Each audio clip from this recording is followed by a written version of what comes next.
Oke anak-anak, Assalamualaikum warahmatullahi wabarakatuh. Oke, hari ini kita akan mempelajari tentang tokoh-tokoh pemimpin yang terkenal pada masa dinasti Mamluk.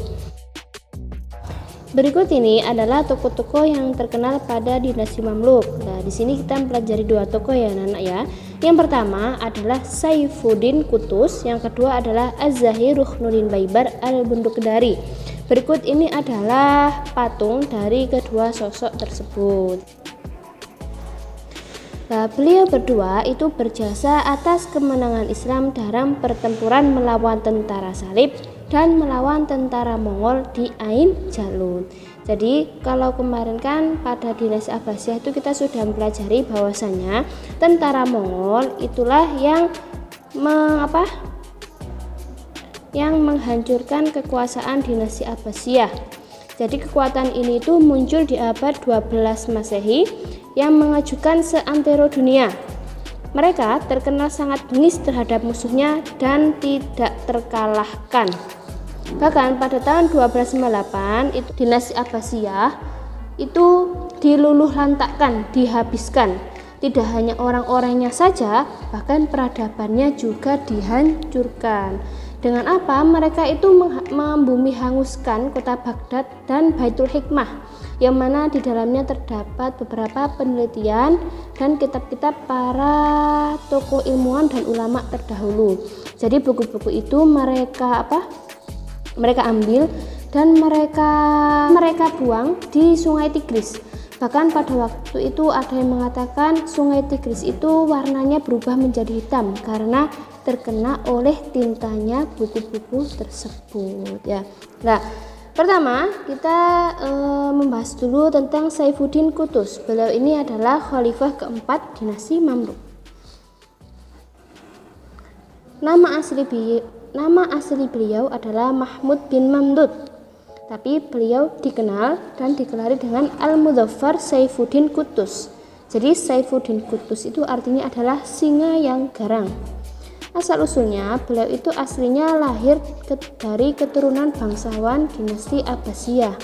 Namun karena wilayahnya itu dihabis ratakan oleh Mongol, sehingga beliau ini dijadikan tawanan dan dijual sebagai budak. Hidupnya berpindah dari satu tangan ke tangan yang lain karena diperjualbelikan, hingga suatu ketika beliau sampai ke tangan pemimpin Mesir dan disitulah beliau dibebaskan dari perbudakan. Adapun cerita pengangkatan Saifuddin Qutuz menjadi Sultan dinasti Mamluk adalah sebagai berikut. Pada abad 12 Masehi, Mongol kan semakin berkuasa dan wilayah-wilayah itu banyak yang menyerah kepada Mongol daripada diserang oleh tentara Mongol yang terkenal bengis. Jadi waktu itu Mongol itu memberikan surat kepada beberapa wilayah yang akan dikuasainya. Ya, diberi pilihan mau menyerah atau mau diluluh lantakkan. Jadi karena mereka sudah mengenal bahwasanya Mongol ini tidak terkalahkan dan sangat bengis, jadi banyak wilayah-wilayah itu yang akhirnya menyerah daripada berjuang untuk melawan Mongol. Nah, dari sinilah maka Saifuddin Qutuz itu menyusun rencana dengan meminta restu para ulama untuk mengganti sultan dinasti Mamluk yang masih kecil, sehingga pada waktu itu posisi sultan itu diisi oleh Saifuddin Qutuz. Nah, sejak beliau jadi sultan, sejak jadi khalifah pada saat itu, beliau itu melakukan perbaikan internal. Jadi menjadi satu kesatuan. Maksudnya bagaimana? Jadi itu dinasti Mamluk itu sudah terbagi menjadi dua faksi anak-anak ya. Jadi terbagi menjadi dua kubu. Nah, sehingga pada saat itu melakukan perbaikan internal agar bersatu, karena mereka akhirnya itu sadar bahwasanya kalau kita mau menang kita harus bersatu, tidak terpecah belah. Jadi akhirnya Saifuddin Qutuz mengajak Ruhnuddin Baibar yang awalnya itu musuhnya itu untuk bersekutu bersama dan menjadi panglimanya untuk memimpin pasukan muslim pergi ke Ain Jalut dan melawan tentara Mongol seperti itu. Dan apakah menang? Ya, pasukan Islam menang pada saat itu. Jadi pada waktu itu menjadi kebanggaan sendiri bagi orang Islam, karena tentara Mongol kan terkenal tidak pernah terkalahkan. Jadi ini menjadi sejarah pertama tentara Mongol itu dikalahkan oleh tentara Islam, seperti itu. Nah, pada perjalanan pulang setelah berperang melawan Ain Jalut ini, beliau wafat setelah memimpin 1 tahun. Bahkan dia mengatakan bahwasanya beliau ini dilahirkan itu hanya untuk memenangkan pasukan muslim dari tentara Mongol, karena saat itu setelah tugasnya selesai beliau kemudian wafat, diambil lagi oleh Allah, seperti itu ya. Jadi wafatnya ini ada yang mengatakan bahwasanya beliau itu wafat karena luka-lukanya yang didapat pada saat perang Ain Jalut, tapi ada juga yang mengatakan bahwasanya beliau ini dibunuh oleh panglimanya sendiri bernama Baibar tadi.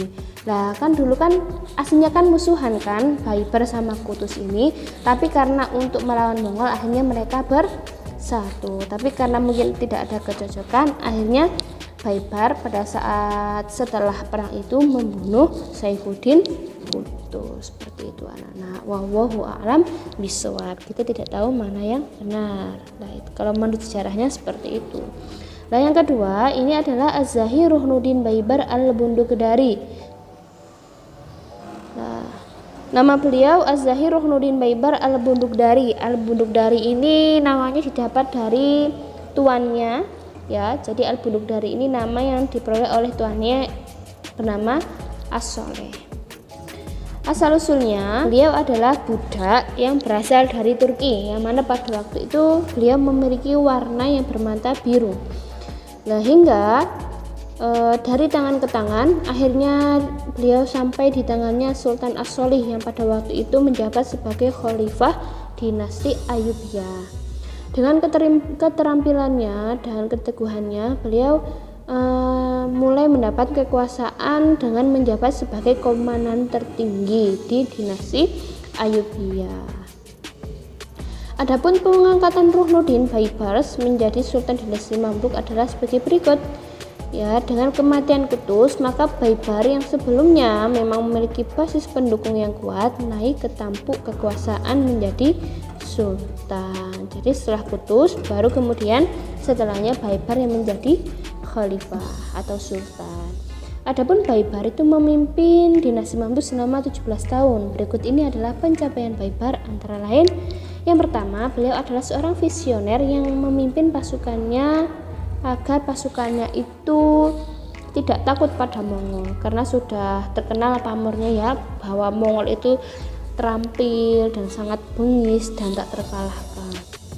Beliau juga menjabat sebagai panglima perang di Ain Jalut untuk menghadapi tentara Mongol. Jadi beliau itu menggunakan taktik hide and run ya, menjebak tentara Mongol yang saat itu dipimpin Megiddo. Mereka itu akhirnya digiring. Jadi mereka itu awalnya itu seperti menyerang ya, kemudian pura-pura mundur karena terdesak, padahal itu mereka digiring ke lembah Ain Jalut agar terjebak di sana. Nah, waktu terjebak di sana mereka nggak tahu bahwasanya ada pasukan lain di atas lembah-lembah tersebut mengurung mereka. Akhirnya mereka kalah, seperti itu. Adapun taktik ini itu sama seperti taktik pada perang Nahawan yang digunakan pada masa Umar bin Khattab dalam membuka Persia. Di antara lain itu adalah mengamankan banyak wilayah dan memastikan Mamluk tidak diganggu lagi oleh tentara Mongol ataupun tentara Salib. Kemudian beliau juga membangun kembali angkatan laut, bahkan beliau juga membuat supervise atau langsung mengawasi sendiri Kemudian juga memperkuat benteng Suriah, menghubungkan Kairo dan Damaskus menggunakan merpati pos yang membutuhkan waktu 4 hari. Menggali kanal-kanal, memperbaiki pelabuhan, dan membangun fasilitas umum seperti mempercantik masjid, menetapkan pajak untuk negara, zakat, dan sedekah. Dan di antara beberapa monumen arsitekturnya adalah Masjid Agung di Kairo dan di Damaskus yang dibangun tahun 1269 Masehi, serta sekolah yang menyandang namanya yang masih bertahan hingga kini.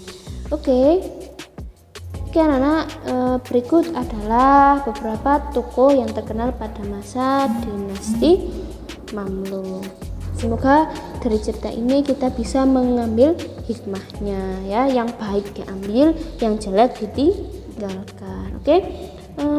Semoga ilmunya manfaat barokah fi dini wa dunya wal akhirah. Syukran ala husni timamikum wa afu minkum. Wassalamualaikum warahmatullahi wabarakatuh.